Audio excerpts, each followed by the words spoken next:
Good morning, class 5th. Now बेटा we can start our lesson number 13 profit and loss. आज हम एक new chapter start करने लगे हैं. पहले आपका प्रीवियस चैप्टर था टेम्परेचर, जो कि फिनिश हो गया है, और आज हम चैप्टर स्टार्ट करेंगे lesson number 13 profit and loss. Profit का मीन्स होता है कि जब आपको किसी चीज़ को लेके फ़ायदा होता है, लाभ जिसे आप बोलते हो, ठीक है. लॉस का मीन्स होता है कि जब आपको किसी चीज़ को लेके नुकसान हो जाता है, ठीक है. पंजाबी में उसको बोलते हैं हानि. ओके. प्रॉफिट मीन्स जब आपको फ़ायदा हो, लॉस मीन्स जब आपको नुकसान हो. कहते हैं आपने फ़ायदा और नुकसान फाइंड आउट करना है. जैसे आप मार्केट, जैसे शॉपकीपर्स होते हैं, उनके लिए ये बहुत इंपॉर्टेंट होता है. आपको भी पता होना चाहिए कि आपको कोई चीज़ में प्रॉफिट हो रहा है या लॉस हो रहा है, ठीक है. तो सबसे पहले उन्होंने एक एग्जाम्पल दी है. Ahmed is a fruit seller. He buy fruit from the wholesale market and sell them to his customer. कि अहमद एक फ्रूट सेलर है जो फ्रूट बेचता है. वो होल सेल में से, मार्केट में से कुछ फ्रूट लेके आता है और बाद में किनको देता है, अपने कस्टमर्स को सेल कर देता है. अब इसमें क्या होता है, the price at which Ahmed sell the fruit to his customers is known as selling price. कहते हैं कि जिस प्राइस में अहमद किस प्राइस, मतलब कि लाता वो किसी और रेट से है और बेचता वो किसी और रेट से है, ठीक है. हाँ, जिससे उसने खरीदी होगी, जितने प्राइस में जिसने उसने कोई भी अगर फ्रूट है, तो वो जो मतलब कि होल सेल की मार्केट में जब किसी से बाय कर देगा, तो वो होगा उसका कॉस्ट प्राइस, ठीक है. The price at which the Ahmed buy the fruit, जितने कि उसने फ्रूट खरीदे हैं, वो उसका क्या हो गया, कॉस्ट प्राइस. और जब वो कस्टमर को बेचेगा तो उसको बोलते हैं सेलिंग प्राइस, ठीक है.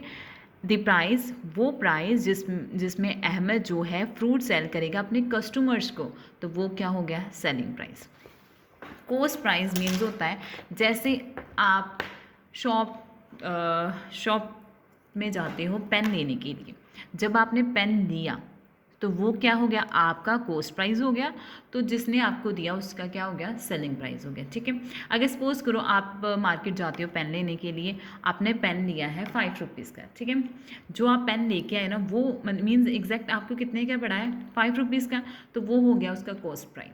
अब आप सपोज कर लो अपने किसी नॉन को वो पेन 10 रुपीज़ का दे देते हो. जो आपने दिया वो आपका हो गया सेलिंग प्राइस. खरीदा आपने 5 रुपीज़ का था, सेल आपने जो है 10 रुपीज़ का कर दिया. मीन्स खरीदने की कॉस्ट और थी और बेचने की कॉस्ट कुछ हो. जब आप किसी से कोई चीज़ खरीदते हो तो वो होता है कॉस्ट प्राइस. जब आप कोई चीज़ बेचते हो तो वो होता है सेलिंग प्राइस. क्लियर. ये दो चीज़ें होती हैं मेन. कॉस्ट प्राइस मीन्स खरीदा आपने कितने का है, सेलिंग प्राइस मीन्स आपने बेचा कितने का है. इसमें प्रॉफिट होती है और इसमें लॉस होते हैं. इसके कुछ जो है फॉर्मूलेज होते हैं, वो मैं आपको कल फ़ोटो क्लिक करके भेज दूँगी कि कैसे लिखने हैं. सबसे पहले फर्स्ट पार्ट कर लेते हैं हम. Activity 1, identify the cost price and selling price in the following. आपका फर्स्ट पार्ट जो है वो बुक पे ही करना है. पहले आपको पता होना चाहिए कि कॉस्ट प्राइस किसको बोलते हैं एंड सेलिंग प्राइस किसको बोलते हैं. अभी मैंने आपको बताया था कि सीपी मीन्स कॉस्ट प्राइस, कि कितने की आपने कोई चीज़ खरीदी है, कितने की कोई चीज़ ली है आपने, ठीक है.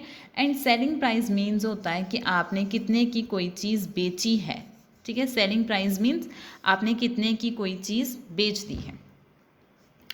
अब आपका फर्स्ट क्वेश्चन है, कहते बताओ कॉस्ट प्राइस किसको कहते हैं और सेलिंग प्राइस किसको कहते हैं. फर्स्ट पॉइंट यही है. Mister Sharma bought a laptop for rupees 36,250 and sold it for rupees 32,500. अभी उन्होंने कुछ नहीं पूछा कि उसको प्रॉफिट हुआ या उसको लॉस हुआ, सिर्फ ये बताना है कि कॉस्ट प्राइस किसको बोलते हैं और सेलिंग प्राइस. कहते हैं कि मिस्टर शर्मा ने लैपटॉप खरीदा है. बाउट मीन्स लिया है, लिया मीन्स खरीदा ही होगा. कहते हैं कि मिस्टर शर्मा ने लैपटॉप लिया है 36,250 का एंड सोल्ड, बेच दिया है. सोल्ड मीन्स सेलिंग प्राइस, ठीक है. अब आपका क्या है, एक्टिविटी 1 है, पेज नंबर 132 पे. क्लियर. 132 पे सबसे पहले है कि मिस्टर शर्मा ने लैपटॉप बाउट किया है. बाउट किया है मीन्स खरीदा है.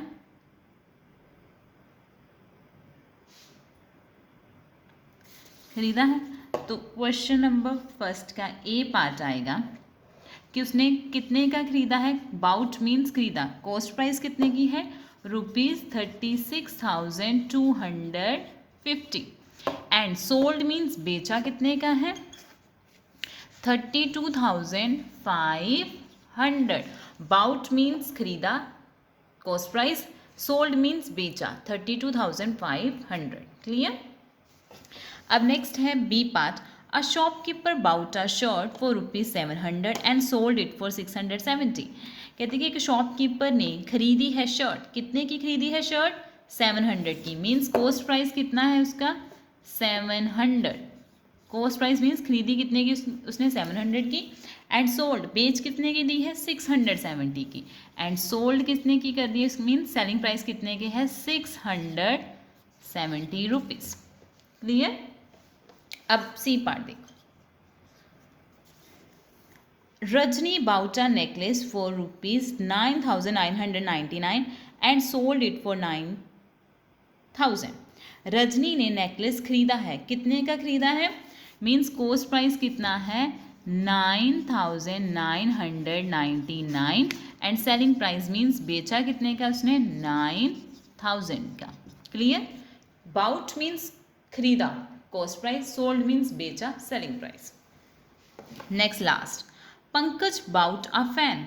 पंकज ने फैन कितने का खरीदा है 1,250 का एंड बेचा कितने का है 1,070 का। तो क्या आएगा कॉस्ट प्राइस कितने का आएगा 1,250, खरीदा फैन इतने का था और बेच कितने का दिया है 1,070। क्लियर। आपके यहाँ पे स्पेस तो नहीं होगी लेकिन फिर भी टाइट करके जो आप लिख लेना, ठीक है। यहाँ पे लिख लेना कॉस्ट प्राइस, यहाँ पे लिख देना सेलिंग प्राइस। क्या आपको पता चल जाए जब आप किसी को से कोई चीज़ खरीदते हो बाउट करते हो तो वो कॉस्ट प्राइस होता है, जब आप किसी से कोई चीज़ बेचते हो तो वो सेलिंग प्राइस होता है। अब आप देख के बताओ, ये था कॉस्ट प्राइस, ये था सेलिंग प्राइस, इतने का खरीदा इतने का बेचा, उसको क्या हुआ है प्रॉफिट हुआ या लॉस हुआ। खरीदी ज़्यादा की अमाउंट की थी, बेचा लेस अमाउंट में है तो क्या हुआ उसको लॉस हुआ। इतने का खरीदा था इतने का बेचा है, उसको क्या हुआ ऑफ कोर्स लॉस हुआ। इधर भी इतने का खरीदा था इतने का बेचा है, 9,999 का खरीदा था और बेचा उसने 9,000 का, ऑफ कोर्स क्या हुआ उसको लॉस हुआ। इधर भी 1,250 का उसने बाउट किया था, बेचा है 1,070 का, तो उधर भी क्या हुआ उसको लॉस हुआ। क्लियर। तो ये था। अभी इसके फॉर्मूलेज होते हैं, वो फॉर्मूले आपको आएंगे तो आप पूरा चैप्टर कर पाओगे। सबसे पहले आपने लिखना है chapter number 13 profit and loss formula. First है अगर सेलिंग प्राइस ज़्यादा हो तो कॉस्ट प्राइस कम हो तो क्या होता है हमेशा प्रॉफिट होता है। सो प्रॉफिट का फॉर्मूला होता है कि सेलिंग प्राइस में से कॉस्ट प्राइस क्या कर देंगे हम माइनस। क्लियर। अगर सेलिंग प्राइस ज़्यादा हो कॉस्ट प्राइस कम हो तो क्या होता है प्रॉफिट। तो प्रॉफिट का फॉर्मूला होता है selling price minus cost price. Same as it is question number second है कॉस्ट प्राइस अगर ज़्यादा हो तो सेलिंग प्राइस कम हो, मीन्स खरीदा कम का हो बेचा ज़्यादा का हो, खरीदा ज़्यादा का हो और बेचा जो है वो कम अमाउंट का हो तो क्या होगा आपको लॉस होगा। तो लॉस का फॉर्मूला क्या होता है CP माइनस SP। क्लियर। जब आपने जितने ग्रेटर देन का साइन इधर है ना, इट मीन टू से सेलिंग प्राइस ज़्यादा है, इट मीन टू से कॉस्ट प्राइस ज़्यादा है। अगर सेलिंग प्राइस ज़्यादा हो तो प्रॉफिट होगा, अगर कॉस्ट प्राइस ज़्यादा हो तो लॉस होगा। क्लियर। अब थर्ड कहते हैं अगर सपोज कर लो आपने सेलिंग प्राइस फाइंड आउट करना हो कि कोई चीज़ बेची कितने की है, उसमें आपको दो चीज़ों गिवन होंगे, या तो cost price and profit given होगा। अगर कॉस्ट प्राइस तो प्रॉफिट गिवन होता है तो उसका फॉर्मूला होता है selling price is equal to cost price plus profit. Clear. Cost price plus profit होता है। अगर cost price and loss given हो तो SP फाइंड आउट करना हो तो कॉस्ट प्राइस माइनस लॉस होता है। जैसे यहाँ पे है कॉस्ट प्राइस में प्लस प्रॉफिट होता है, कॉस्ट प्राइस में माइनस लॉस होता है जब हमने SP फाइंड आउट करना हो। तो सेम एज इट इज़ होता है अगर कॉस्ट प्राइस ना दिया गया हो कि कोई चीज़ आपने खरीदी कितने का है यही ना बताया गया हो, लेकिन उसमें दो चीज़ें बताई गई हों, एक तो सेलिंग प्राइस एक तो प्रॉफिट, तो वो आप CP कैसे फाइंड आउट करोगे SP में से प्रॉफिट माइनस कर दोगे। सेम एज इट इज़, अगर आपको selling price and loss given हो लेकिन सीपी गिवन ना हो तो उसका फॉर्मूला होता है एसपी प्लस लॉस। इधर ऑपोजिट होता है, यहाँ पे सीपी प्लस प्रॉफिट होता है, यहाँ पे एसपी माइनस प्रॉफिट होता है। इधर सीपी माइनस लॉस होता है, इधर एसपी प्लस लॉस होता है। ठीक है, तो ये थे आपके फॉर्मूलेज। जब हम इनको सॉल्व करेंगे तो आपको ज़्यादा अच्छे तरीके से आएगा। ठीक है, बस इतना है। कॉस्ट प्राइस मीन्स आपने खरीदी कितने की है, सेलिंग प्राइस मीन्स आपने बेची कितने की है। और कई बार ऐसा होगा कि आपको सेलिंग प्राइस नहीं गिवन होगा तो ये दो चीज़ें गिवन होगी, कई बार ऐसा होगा आपको कॉस्ट प्राइस गिवन नहीं होगा तो आपको ये दो चीज़ें गिवन होगी, तो वो आपने करनी है। ठीक है, तो आपको फॉर्मूला जो है वो मैं फ़ोटो क्लिक करके भेज दूँगी, आपने कैसे लिखना है। ठीक है, thank you so much, have a nice day.